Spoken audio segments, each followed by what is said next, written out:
Hello, जय हिंद सभी को। स्वागत है आप सभी का पुनः इस न्यू वीडियो में। जैसा कि आप देख पा रहे हैं, जो वैकेंसी निकली थी DSSB special education PRT post code 32/21। अब MCD में अब MCD से सारा प्रोसेस होता है।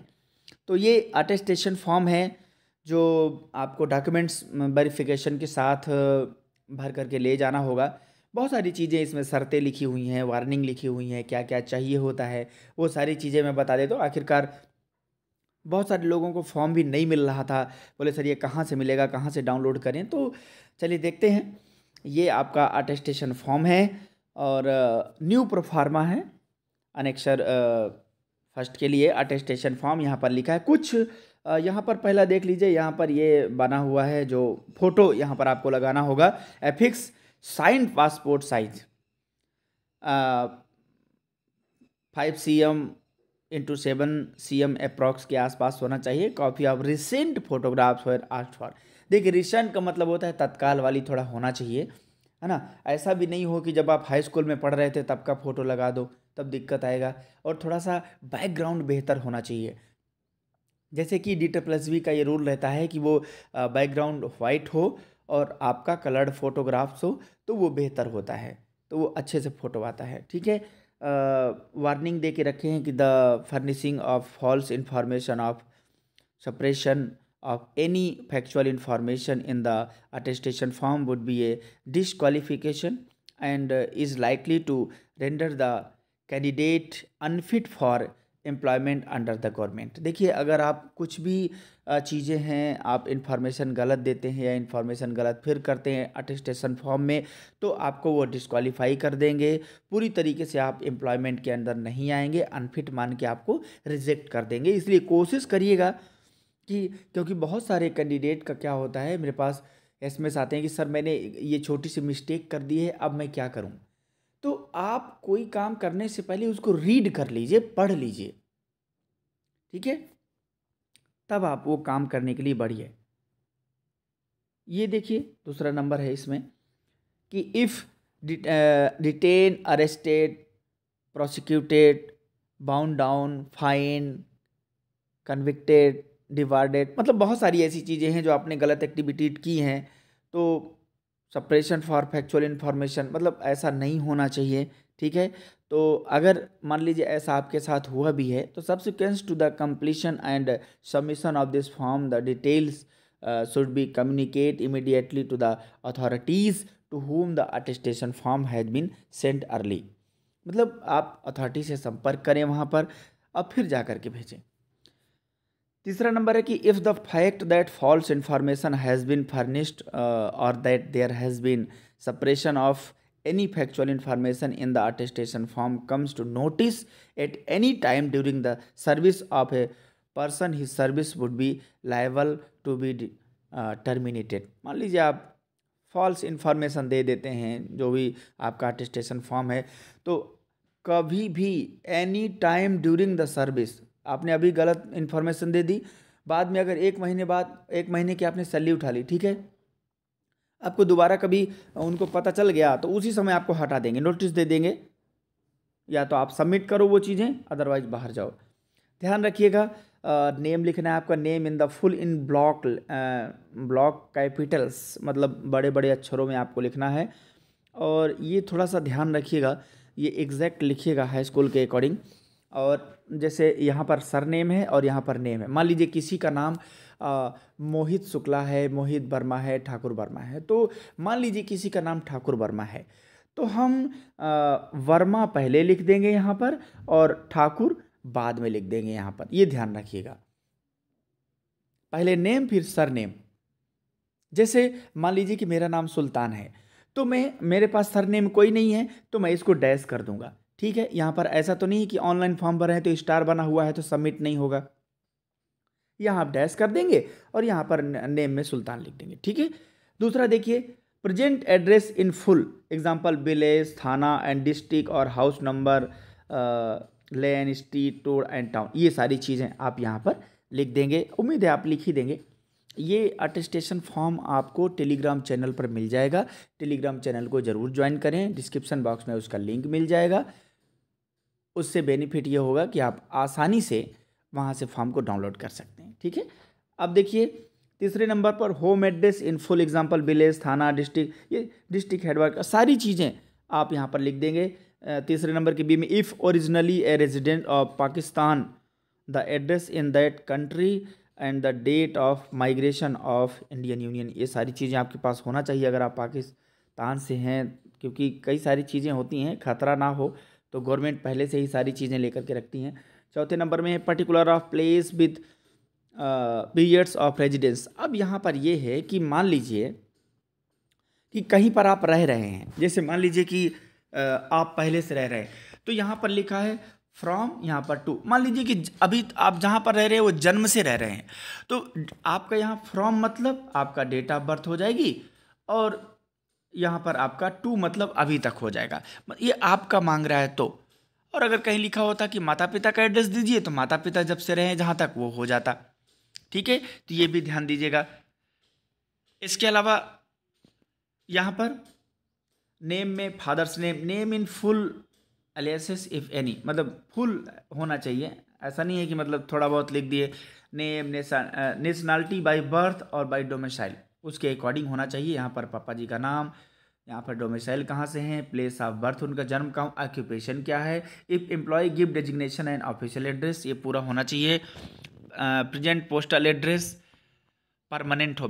देखिए प्रेजेंट पोस्टल एड्रेस का मतलब होता है, जैसे मान लीजिए अभी आपका परमानेंट गांव में है एड्रेस, ठीक है, लेकिन आप सिटी में किसी कारण से आप 6 महीने 8 महीने से रह रहे हैं, तो आपको प्रेजेंट मतलब वो करस्पॉन्डेंस एड्रेस होता है। ठीक है, और परमानेंट होता है आपका घर का एड्रेस।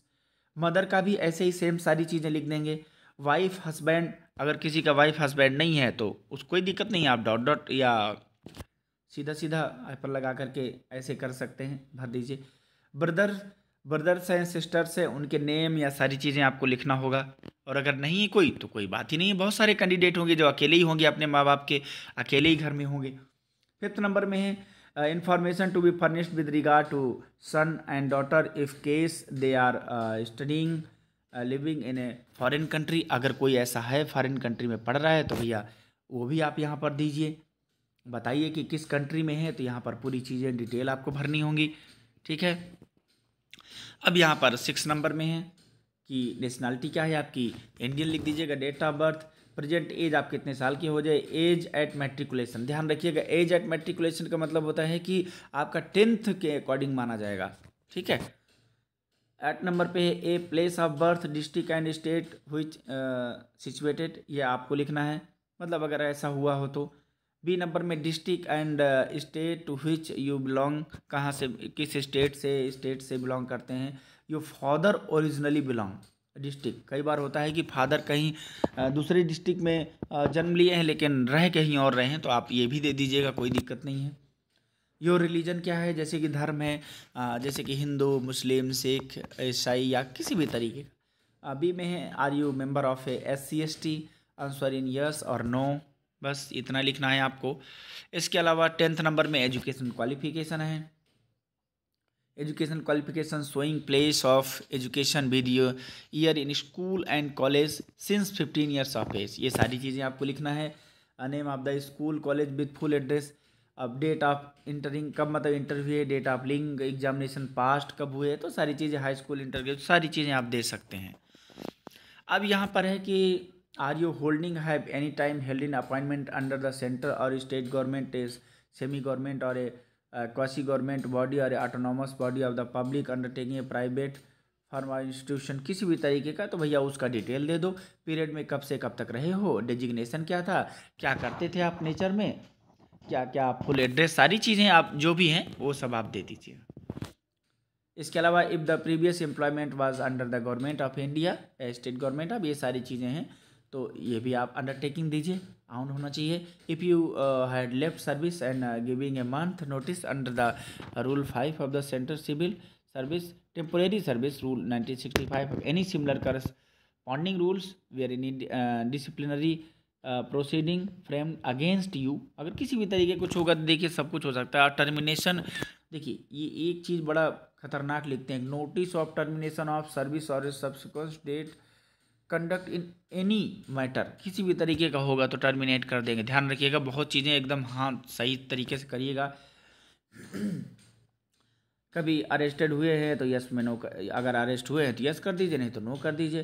कभी प्रोसिक्यूट बने हैं, कोर्ट वगैरह में गए हैं, have you ever been kept under detention हुआ है, बाउंड हुआ है किसी तरीके का, कोर्ट ऑफ लॉ में से रिलेटेड हुआ है, court of law any offence में आप गए हैं कभी, have you on the examination rusticated मतलब कभी रिस्टिकेट हुए हों, या have you ever been the debarred मतलब किसी तरीके से स्टाफ से, एग्जामिनेशन से या सिलेक्शन कमीशन से। If any case pending against court में या कहीं पर भी तो वो भी दीजिए आप details. Pending against in any university, आप किसी भी तरीके के एजुकेशनल अथॉरिटी इंस्टीट्यूशन से, वहाँ से filling of this attestation form वहाँ से भी होना चाहिए। इसके अलावा wherever discharge, expelled, withdrawn from any training institution, किसी भी तरीके का तो यस या नो करिए वहाँ पर। If the answer of any above mentioned question is yes, give full particulars of the case, arrest, destination, fine, conviction, sentence, nature of the case, सब कुछ भैया उनको दीजिए, फॉर्म पे फिल करिए, ठीक है। Please also see the warning at the top of this attestation form. देखिए ये सी लिखा है ना, सबसे पहले देखिए ये कह रहा है कि ऊपर जाइए और उसको देखिए, जो मैंने शुरू में वार्निंग बताया था क्या क्या लिखी थी। Specific answer to each of the questions should be given by sticking out yes or no as the case may be। यहाँ पर ये देखिए, name of the two responsible person of one इतना योर लोकली और two reference to whom your are known, आप ये चीज़ें लिख सकते हैं। आई सर्टिफाइड दैट, मतलब सारी चीज़ें हैं कि आपने ये सरकमस्टेंस जो भी चीज़ें दी हैं सब ठीक ठाक हैं। अगर कोई दिक्कत है एम्पियर कोई अनफिटनेस पाए जाते हैं तो बाद में हटा दिया जाएगा। सिग्नेचर आप कैंडिडेट, डेट, प्लेस आप जहाँ के हैं आपका डिस्ट्रिक्ट का डाल दीजिए, कोई दिक्कत नहीं।